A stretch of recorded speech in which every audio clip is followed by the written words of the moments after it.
I, Shukanto Mujumdar, do swear in the name of God that I will bear true faith and allegiance to the Constitution of India as by law established, that I will uphold the sovereignty and integrity of India, that I will faithfully and conscientiously discharge my duties as a Minister of State for the Union, and that I will do right to all manner of people in accordance with the Constitution and the law, without fear or favor, affection or ill will.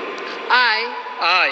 Shukanto Mujumdar, do swear in the name of God that I will not directly or indirectly communicate or reveal to any person or persons any matter which shall be brought under my consideration or shall become known to me as a Minister of State for the Union, except as may be required for the due discharge of my duties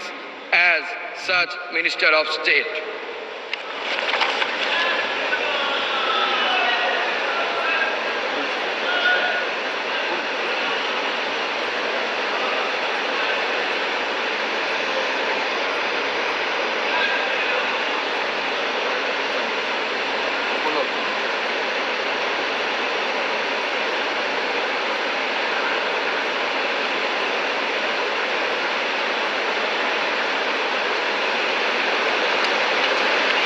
Congratulations.